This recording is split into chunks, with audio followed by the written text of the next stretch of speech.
Que bom que você escolheu estar aqui nesse dia especial onde a gente vai participar da ceia do Senhor. Que bom que você saiu da sua casa para cultuar o Senhor, poder receber aquilo que Ele tem preparado para a sua vida. A gente está vindo de um final de semana passado incrível, onde nós tivemos a nossa conferência Legado. Quantos de vocês estiveram participando com a gente aqui da conferência Legado? Diga uhul! Foi um tempo tão especial, foi uma parada estratégica, providencial da parte de Deus para a nossa vida, onde a gente foi reabastecido, foi realinhado, onde a gente foi encharcado também pela presença do Espírito Santo. No domingo pela manhã, o Senhor trouxe um beijinho no nosso coração com muito fogo, com fogo do Espírito, onde a gente foi empoderada, onde a gente realmente recebeu uma unção também de liberação, de cura divina. Foi um tempo muito, muito especial. Então, se você é novo aqui, ou se você ficou para fora da conferência, isso foi um marco para você saber que na próxima você precisa correr. A gente está até pensando, Senhor, aonde é que a gente vai poder fazer uma conferência Legado no futuro? Porque já nós não cabemos, todos nós aqui nesse lugar, mas nós sabemos que Deus vai preparar aquilo que a gente precisa. Amém? Bem, também quero falar que o Márcio está voltando agora, está chegando daqui um pouquinho. Nós estivemos participando do MFI, que é a comunhão de pastores que nós fazemos parte há mais de 20 anos. Quando eu e Márcio, meus pais, chegamos nessa comunhão de pastores, a gente estava muito ferido, a gente estava precisando de ajuda, havíamos saído de uma denominação, Deus estava nos convidando a abrir um novo lugar e a gente estava cheio de medo, com incertezas no nosso coração. E essa comunhão de pastores nos acolheu, nos ajudou a ouvir a voz de Deus naquele momento. E nós estamos lá por mais de 20 anos. E há 2 anos atrás, eu e o Márcio fomos convidados a fazer parte da equipe apostólica, que é essa equipe principal de liderança, que abençoa muitos pastores na nação brasileira. Então, nesse ano de 2024, nós tivemos 8 regionais em alguns estados brasileiros e nós estivemos em 3 antes da conferência Legado, estivemos na conferência e essa semana tivemos mais 2 regionais. Na quinta-feira eu voltei para casa e o Márcio seguiu para Rondônia e houve bastante dificuldade para que esses pastores chegassem até lá, para que a equipe apostólica chegasse até lá. Eles voaram de um lado para o outro, depois pegaram um ônibus, depois pegaram um carro, onde eles viajaram a madrugada inteira, chegando 1 hora antes de começar a reunião. Mas o que foi tão lindo é que nesse regional de Rondônia, em Cacoal, a cidade, não sei quantos de vocês já ouviram falar de Cacoal, mas quando eles chegaram lá, quase 200 pastores estavam esperando e alguns deles haviam viajado 1.300 quilômetros para estar naquela comunhão, para estar naquele dia, podendo receber da parte de Deus. Então é muito especial o que Deus está fazendo e eu me sinto muito privilegiada por Deus, por fazer parte desse movimento, daquilo que Deus está fazendo, em poder agora pastorear pastores. É uma honra e é uma responsabilidade enorme. Mas eu quero que você saiba que essa casa, essa igreja também tem sido um celeiro. À medida que nós recebemos tanto de Deus, nós também estamos podendo dar muito daquilo que Deus tem nos dado. E eu sei que esse é só o começo daquilo que Deus quer fazer. Então eu quero dizer que você faz parte de um lugar onde Deus tem abençoado muito. Eu quero que você dê um aplauso a essa igreja que é tão linda, tão especial, porque você faz parte dela. E porque Deus tem feito grandes coisas aqui. Amém. Amém. Quero convidar você a abrir suas mãos ao Espírito Santo. Eu sei que quando a gente vem em uma reunião, nem sempre a gente vem pensando, o que é que Deus vai falar comigo? Existem algumas reuniões que a gente vem pensando, eu preciso que Deus fale comigo. Outras a gente vem sem pretensão. Outras a gente vem cheia de expectativa. Eu sei que há muitos solos aqui nessa noite. Mas eu sei que o Senhor quer derramar a porção que Ele precisa derramar para o seu coração e para a sua vida. Isso é obra dEle.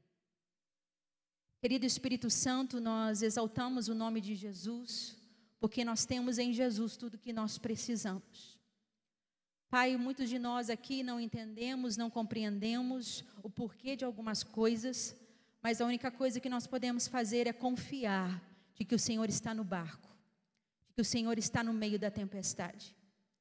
Pai, nós exaltamos o nome de Jesus, porque não há nome tão glorioso e tão poderoso, qual nós possamos nos ancorar, Senhor, a não ser o Teu nome.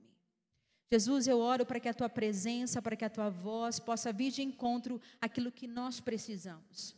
não do que achamos que precisamos, mas daquilo de fato, o Senhor que nos sonda, que nos conhece, cada parte do nosso ser possa nos encontrar nessa noite. Nós nos abrimos à Tua voz, à Tua palavra e aquilo que o Senhor deseja fazer em nossa vida, em nome de Jesus. Se você crê, diga amém. Eu quero começar perguntando para você, se você pudesse pedir a Deus uma coisa e uma única coisa, o que você pediria a Ele? Ao perguntar a algumas pessoas sobre isso, se você pudesse pedir uma coisa a Deus e uma única coisa a Ele, o que você pediria? Alguns engraçadinhos de plantão responderam, bom, eu pediria a Deus para que eu pudesse ganhar na loteria. Outros responderam, eu pediria a Deus para que eu pudesse perder alguns quilinhos.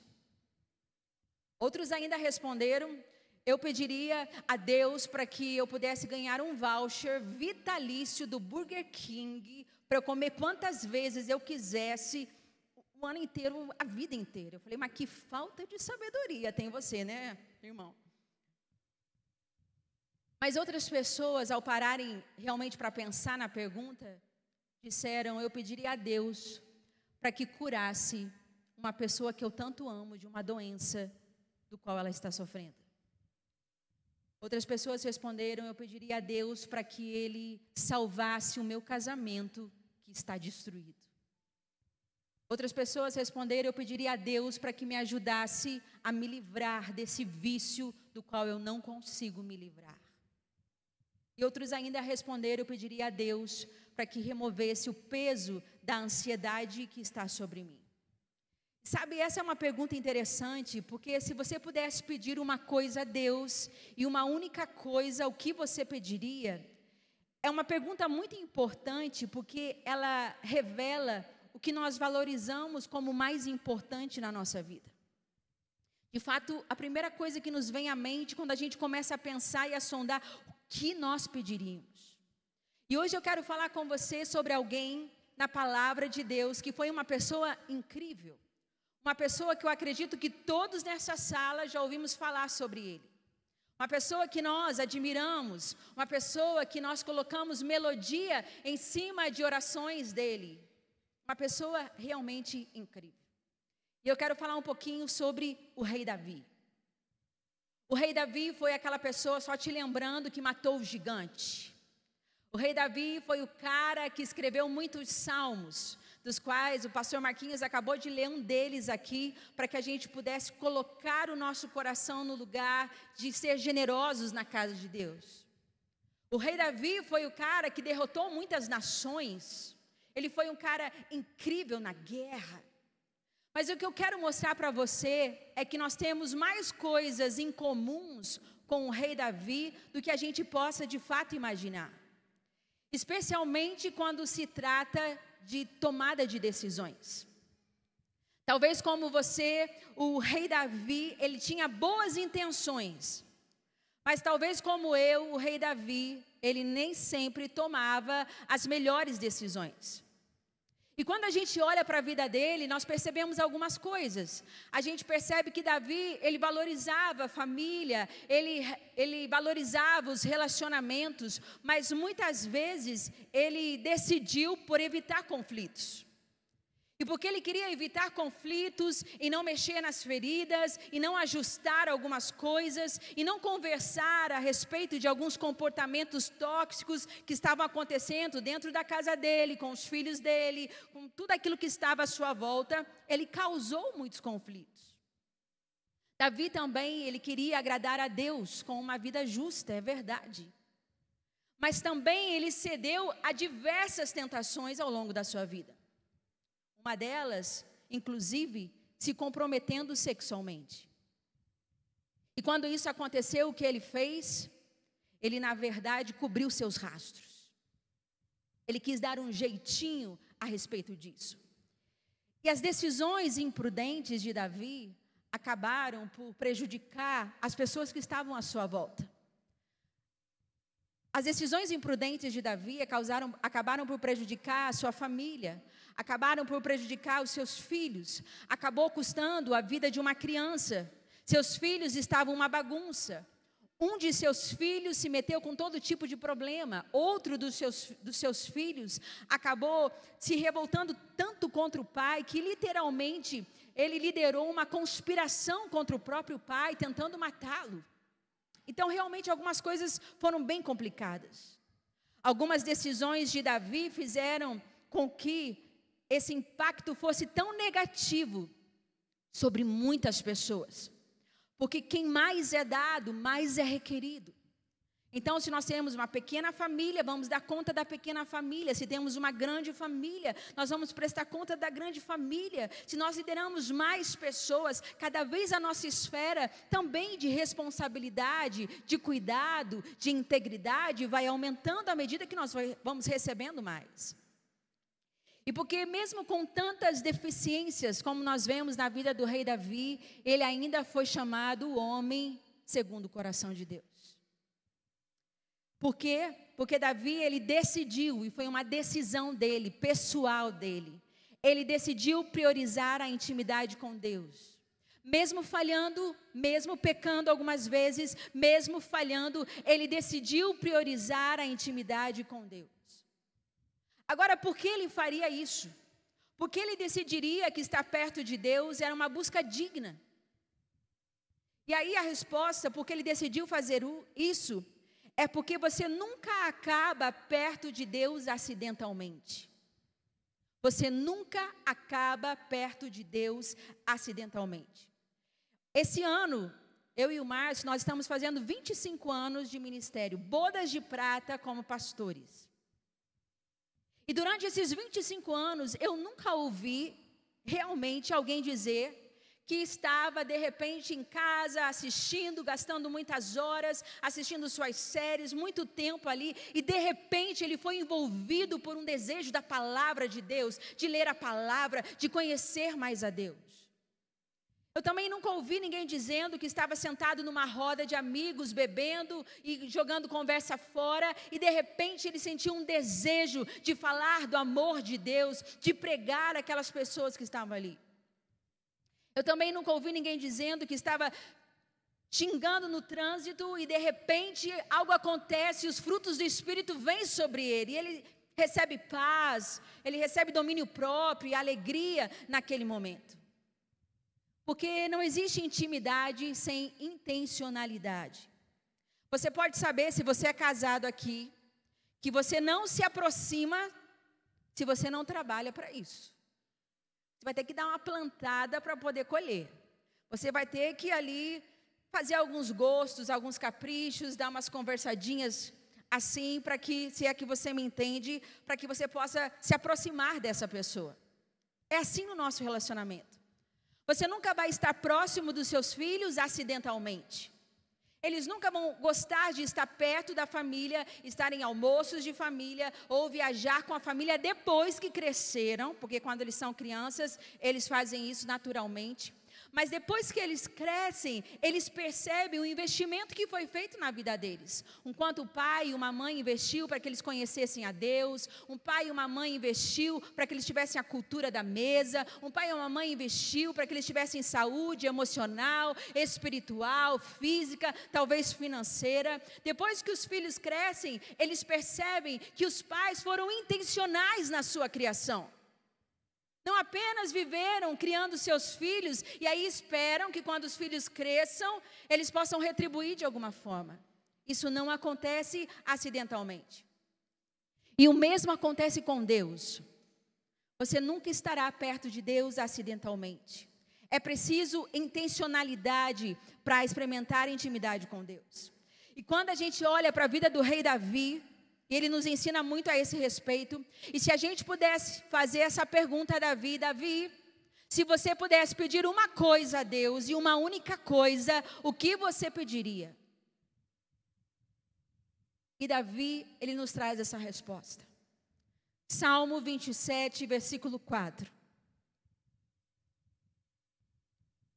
Diz: uma coisa peço ao Senhor e a buscarei.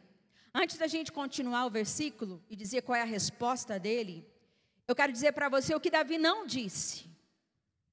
Davi não disse: uma coisa eu peço ao Senhor, que eu possa ser a pessoa mais feliz do mundo. Davi também não disse: eu quero pedir uma coisa ao Senhor, que eu possa ter dinheiro, Senhor, assim para fazer tudo que eu desejo, tudo que eu espero, é isso que eu desejo. Ele também não pediu para ser famoso, ele não disse: uma coisa eu peço ao Senhor, que o meu planejamento de vida ocorra perfeitamente. Eu vou casar aos 25, ter filho aos 28, e ter o segundo filho aos 32, e ele não pediu para que o seu planejamento perfeito se tornasse perfeito. Davi também não disse: uma coisa eu peço ao Senhor, que os meus filhos e a minha família sejam acima da média. Mas ele disse: uma coisa eu peço ao Senhor, e essa eu vou procurar, e essa eu buscarei em algumas versões. Pode colocar para mim? Versículo 4. Uma coisa eu peço ao Senhor, e a buscarei, que eu possa habitar na casa do Senhor todos os dias da minha vida, para contemplar a sua bondade e buscar a sua orientação no seu templo. Davi está dizendo: Deus, se você pudesse me dar apenas uma coisa, eu pediria para que você estivesse perto de mim. Eu pediria para que você guiasse os meus passos. Eu pediria para conhecer a sua voz. E nós nunca vamos estar perto de Deus acidentalmente. Se isso é um valor para você, você precisa priorizar a intimidade com Deus. E eu quero dizer que isso é algo que eu faço, e eu quero dizer para você por que eu faço isso. Porque os motivos pelos quais eu faço, certamente serão os mesmos pelos quais você também vai desejar fazer. Porque eu priorizo a intimidade com Deus. Porque eu estou desesperada pela presença de Deus. Eu preciso do conforto dEle. Eu preciso da força dEle. Eu preciso do poder de Deus sobre a minha vida. Eu preciso da sabedoria nos passos que eu vou dar. Eu preciso da sua palavra direcionando cada parte da minha vida.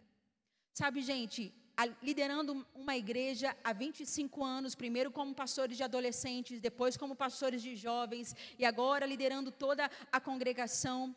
A igreja é um lugar constante de grandes conflitos, de grandes desafios.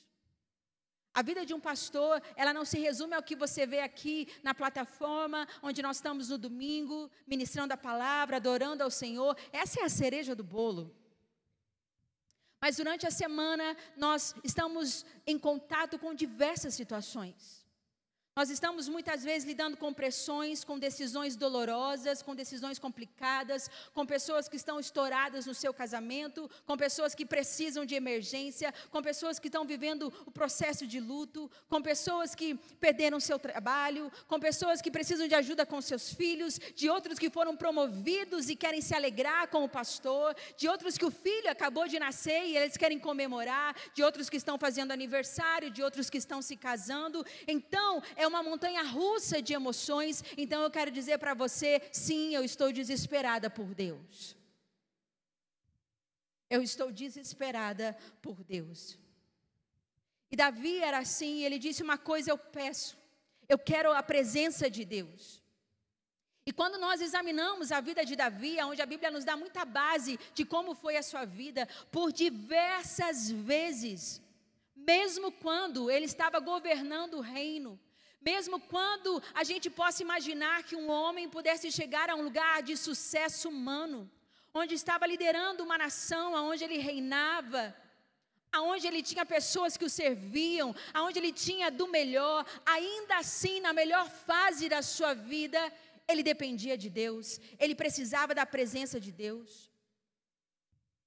E eu quero apenas mostrar para você um momento de oração e de escrita do rei Davi, talvez o momento mais difícil da vida dele. Ele já havia passado por algo parecido, porque ele foi perseguido pelo rei Saul, e por várias vezes ele teve que fugir, ele foi para o deserto, ele se escondeu em lugares, de lugares em lugares, até que Deus o honrou, Deus o estabeleceu.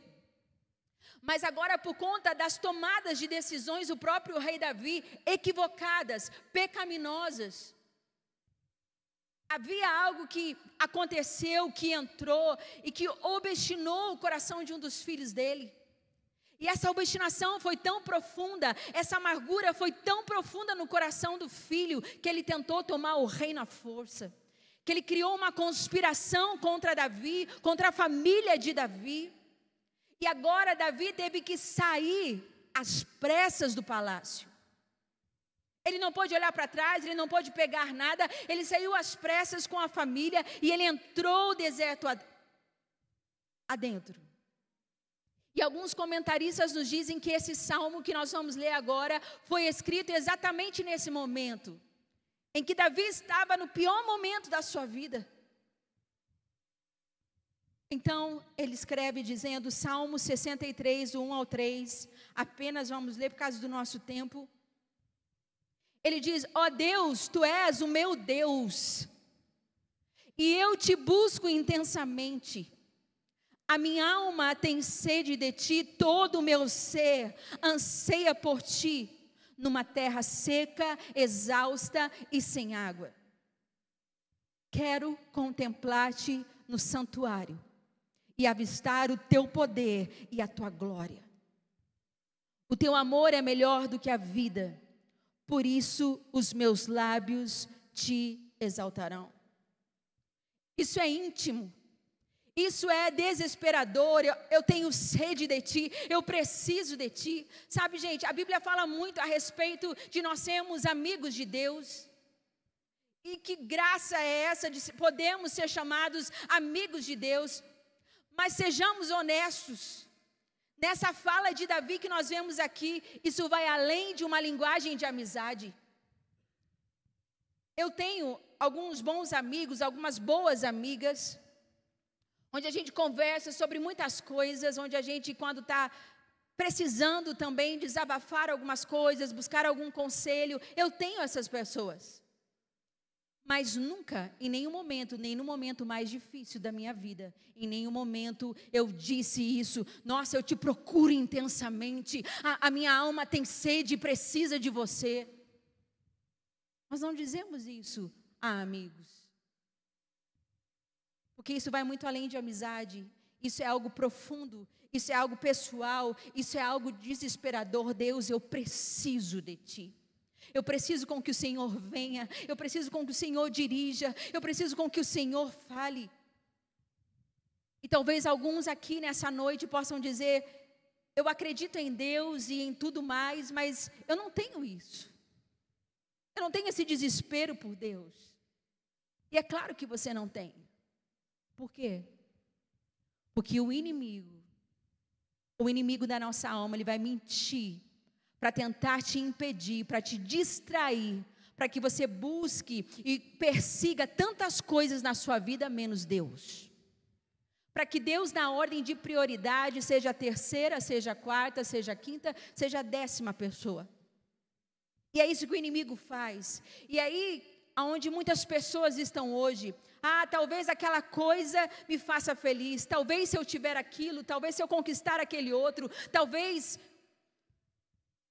E nós estamos nessa busca por qualquer coisa, menos Deus.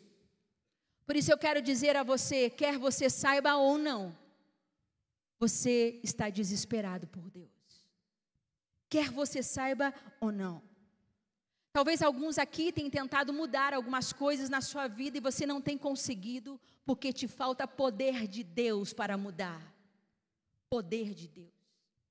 Talvez alguns aqui estão numa vida de prática de pecado, onde você não consegue sair desse lugar, então você precisa do perdão de Deus sobre a sua vida, para que você possa resetar isso e recomeçar. Talvez alguns aqui estão pensando que precisam de muitas coisas externas que vão preencher esse anseio interior. Talvez um pouco mais de dinheiro, talvez um pouco mais de algumas coisas, talvez um pouco mais de folga do trabalho, talvez mudar a pessoa que está do meu lado vai resolver aquilo que eu penso que está vazio. Mas eu quero dizer para você que existe um vazio do tamanho de Deus aqui dentro que só Deus pode preencher. Nada, nada, nada na vida pode preencher. E é por isso que nós decidimos, com antecedência, buscar apaixonadamente, buscar fielmente, buscar consistentemente a intimidade com Deus. Porque como Davi, como ele disse no Salmo 27, eu quero ser desesperado pela presença de Deus. A segundo desespero que nós vemos de Davi em Salmo 27:4, é que Davi, primeiro, ele estava desesperado pela presença de Deus. A segunda coisa, Davi estava desesperado pela palavra de Deus. E por que eu preciso da palavra de Deus? Eu e o Márcio vamos fazer agora em outubro 27 anos de casados. E gente, como eu amo aquele cara, como eu amo aquele homem, como eu admiro quem ele é. Porque ele é um homem de muitas fraquezas, mas ele é um homem que se arrepende, ele é um homem que pede perdão, ele é um homem que diz, eu quero mudar, me ajuda. Ele é um homem humilde, eu reconheço essa virtude na vida dele de uma forma incrível. E é uma coisa que eu procuro aprender com ele, porque eu confesso que às vezes eu sou meio turrona. Mas por que a gente tem tanta intimidade? Porque a gente conversa muito, muito intimamente. Porque são as palavras que nós trocamos, que criam o conhecimento, que leva ao amor e à intimidade que nós temos. Porque nós falamos um com o outro, a ponto de que hoje, se a gente olha um para o outro, a gente sabe o que o outro quer, o que o outro está pensando e o que o outro vai dizer, algumas vezes, é claro. Então, por que você conhece a Deus? Como você conhece a Deus? Lendo a sua palavra. Porque a Bíblia, ela é a carta de amor de Deus para nós. Ela é a carta de amor de Deus para você. Ela revela quem Deus é. Deus não é um mundo que você criou. Deus não tem as leis que você acha que tem. A Bíblia revela quem é Deus. A Bíblia revela quais são os mandamentos que nós seguimos para nos proteger, para nos abençoar e para nos levar em segurança ao porto almejado. A Bíblia é que revela o nosso propósito, da onde viemos, o que estamos fazendo aqui e para onde nós estamos indo. Quando nós lemos a palavra de Deus, é um depósito que nós vamos adquirindo, para que no dia certo, na hora certa, a gente tenha como sacar. Então, se você observar a maneira como o rei Davi descreveu a palavra de Deus, ele chamou algumas vezes de lei, outras vezes de escritura. Então, ele descreve assim, em muitos lugares, mas em Salmo 19, 7, 8 e 10, ele usou vários adjetivos para descrever a palavra de Deus. Salmo 19, 7, 8 e 10, ele disse, a lei do Senhor, a palavra de Deus é perfeita e revigora a alma. Os testemunhos do Senhor são dignos de confiança e tornam sábios os inexperientes. Os preceitos do Senhor são justos e dão alegria ao coração. Os mandamentos do Senhor são límpidos e trazem luz aos olhos. São mais desejáveis do que o ouro, do que muito ouro puro. São mais doces do que o mel, do que as gotas do favo. E o que a palavra de Deus faz por você? A palavra de Deus te dará tudo o que você precisa receber.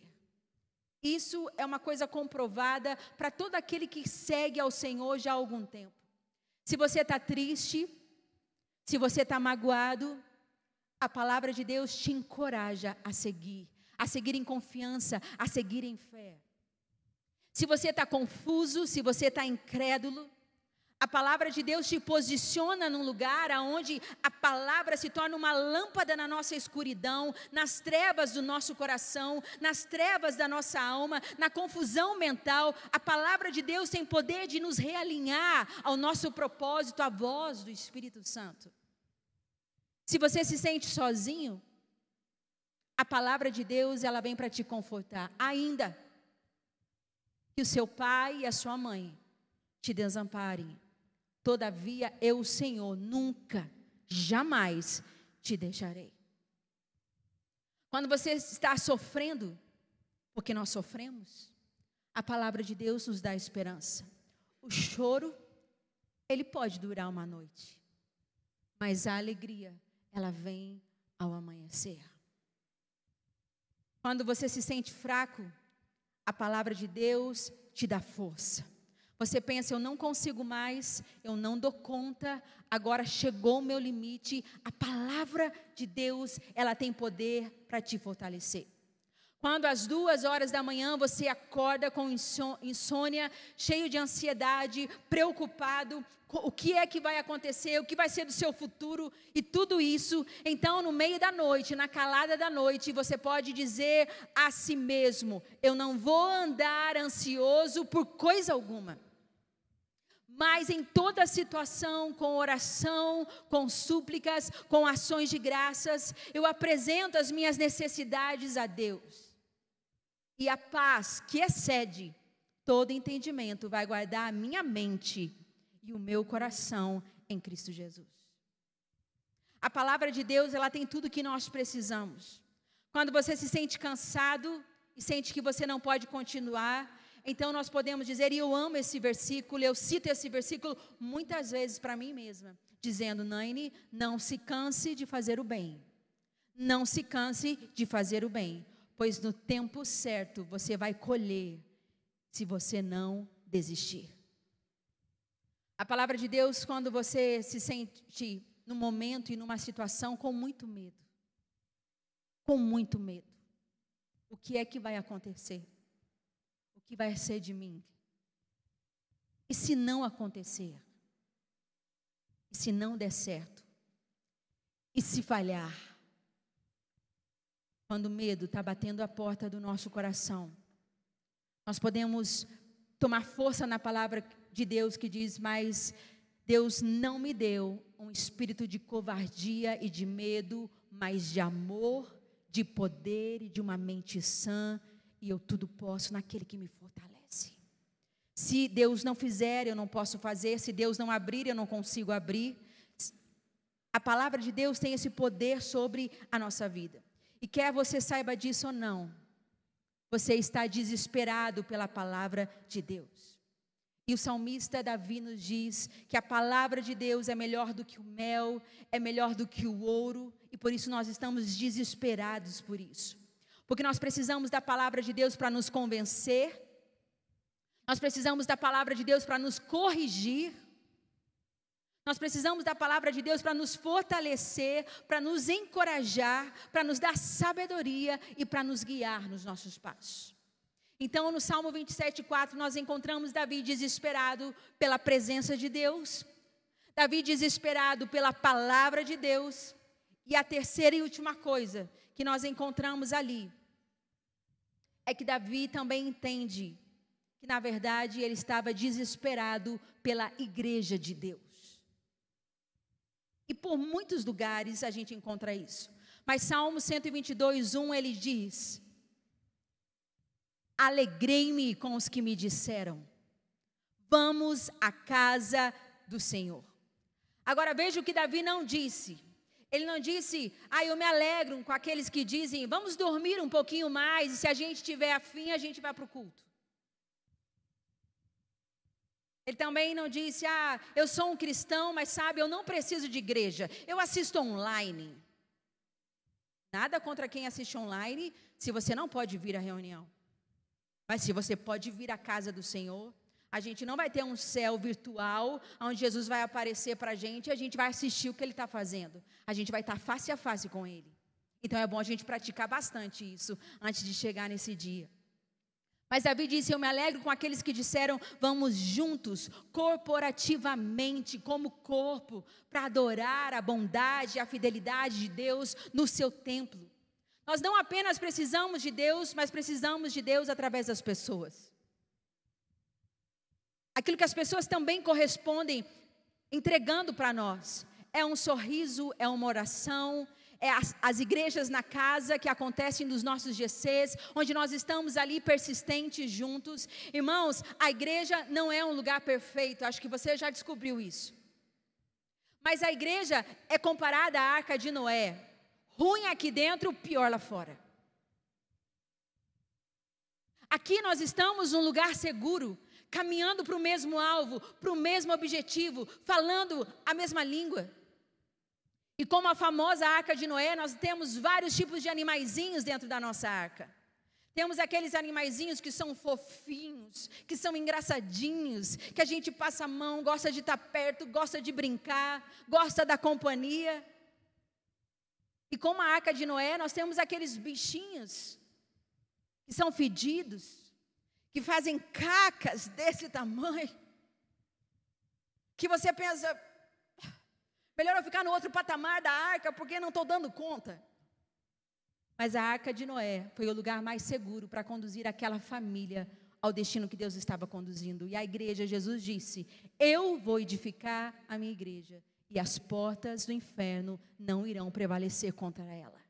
A igreja foi perseguida, a igreja continua sendo perseguida, e a igreja ainda no final dos tempos será perseguida, mas ninguém resistirá à igreja do Senhor. Porque nós somos quem? A noiva de Cristo. Como igreja, corporativamente, nós somos a noiva de Cristo. E sabe, praticamente, eu acho que todas as bênçãos que chegaram até a minha vida, que eu posso atribuir à minha vida, em algum aspecto da fidelidade de Deus, vieram através da igreja. Eu fui batizada com o Espírito Santo quando criança, na igreja. Quando os tios e tias que ficavam nos kids se importavam com as crianças, e ali eu recebi a visitação do Espírito Santo. Muitas das histórias bíblicas que eu sei até hoje, com riquezas de detalhes, eu aprendi na escola dominical. Eu aprendi no ensino bíblico para as crianças, na igreja. Eu aprendi a amar a palavra na igreja. Porque eu tinha pessoas que me inspiravam a ler a palavra. Isso foi gerando uma fome e uma sede no meu coração. Foi na igreja que eu criei relacionamentos que perduram até hoje. Quando meus pais pastorearam no Rio Grande do Sul, quando eu ainda era uma pré-adolescente de 10 a 12 anos, eu tenho amigas lá que a gente se fala, que a gente se vê raramente, mas a gente se fala muito, que estão do outro lado, que eu conheci na igreja, que hoje constituíram família. Na igreja eu fui ensinada a amar a Jesus e a sua palavra e a me livrar de alguns pecados que me mantinham presa. Foi na igreja que eu aprendi a não ser egoísta, aonde eu aprendi o que é ser generosa. Foi onde eu aprendi a ofertar, a dizimar, aonde eu aprendi a lei da semeadura. Foi na igreja que eu encontrei o meu marido, o pai dos meus filhos. Foi na igreja onde nós crescemos juntos espiritualmente, até chegar ao ponto onde nós sentimos o chamado de Deus para servi-lo com toda a nossa vida, sem olhar para trás. Meus filhos foram batizados na igreja, foram batizados com o Espírito Santo na igreja, e descobriram quem são, tiveram identidade na igreja. E agora mesmo, o meu filho mais velho que se casou, encontrou alguém na igreja. Então a igreja muitas vezes é o lugar que nos ajuda, nos inspira. E tudo isso aconteceu não porque a gente é pastor, porque ir à igreja para mim e para o Márcio sempre foi um valor. Quando a gente era solteiro, a gente não deixava de ir à igreja. E a gente vai à igreja não porque a gente trabalha na igreja, porque a gente é voluntário na igreja, porque a gente é um líder na igreja, porque a gente é pastor na igreja, a gente vai à igreja porque a gente é cristão. É por isso que a gente vai à igreja. Porque isso glorifica o nome de Jesus. Porque na fraqueza da igreja, isso exalta e glorifica o nome de Jesus. E o que é a igreja? Essa igreja é a noiva de Cristo. E Davi também disse no Salmo 92, 12 ao 13, sobre ser plantado na casa do Senhor. Os justos, o louvor pode subir, por favor. Os justos florescerão como a palmeira, crescerão como o cedro do Líbano, plantados na casa do Senhor, florescerão nos átrios do nosso Deus. Talvez você esteja chegando aqui e essa não seja a sua história. Mas eu quero dizer para você que esse Deus que nos atrai, que nos ama, Ele tem o poder de renovar as áreas da nossa vida que nós tanto precisamos, de fazer as conexões que nós precisamos, de nos restaurar, de nos curar e de criar um caminho do qual nós ainda não andávamos por ele. Então não importa se você está aqui pela primeira vez, se você já está um cristão de 1 aninho, ou se você já tem 5 aninhos, ou se você já é um adolescente na sua fé cristã, ou se você já é um adulto, um super maduro na fé cristã. Deus, para todos nós, quando nós entendemos que quer você saiba ou não, todos nós estamos desesperados pela presença de Deus. Todos nós estamos desesperados pela palavra de Deus. E todos nós estamos desesperados pela igreja de Deus. Quero convidar você a ficar em pé.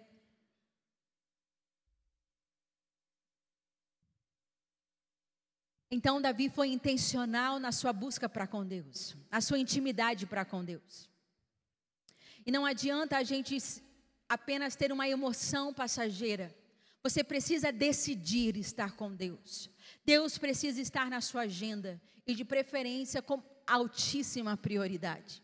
Talvez você vai ter que levantar mais cedo, talvez dormir mais tarde, talvez fazer uma hora de almoço mais curta, talvez você vai ter que fazer algumas decisões para você priorizar o seu tempo com Deus. Talvez aonde você sente mais fraqueza é nessa busca da oração, no seu desespero pela presença de Deus. Talvez aonde você mais está falhando é no seu desespero pela palavra de Deus. Você até ora, mas oração sem palavra de Deus junta, muitas vezes vai fazer a gente orar as nossas emoções. Vai fazer a gente olhar para a gente e sentir misericórdia da gente mesmo. Veja Deus como eu preciso, veja Deus como eu quero, veja Deus como... Veja Deus, veja Deus, veja Deus. Mas a palavra de Deus, ela traz sabedoria para o nosso tempo de oração. Ela traz sabedoria para que a gente possa orar com entendimento também diante do Senhor. Então talvez aonde você esteja mais falho, seja em estar desesperado pela presença de Deus. Talvez aonde você está sendo mais falho, é estar sendo desesperado pela palavra de Deus. Ou talvez você caiu aqui depois de muito tempo. E aonde você precisa consertar é porque você precisa estar desesperado pela igreja de Deus. E o que quer que você precisa priorizar. Davi teve um montão de falhas. Davi errou muitas vezes. Mas ele priorizou estar perto de Deus. E isso fez toda a diferença na jornada da vida dele. Se você quer realmente caminhar com Deus, se você quer ser intencional na sua jornada com Deus, isso não vai acontecer acidentalmente. Não vai acontecer por um desejo que vai nascer no seu coração. Um dia você vai acordar e você vai estar assim, desejoso por Deus. Não vai ser assim. Mas intencionalmente, diariamente, consistentemente, com fidelidade. Saiba você ou não, todos nós estamos desesperados pela presença de Deus. Estamos desesperados pela palavra de Deus.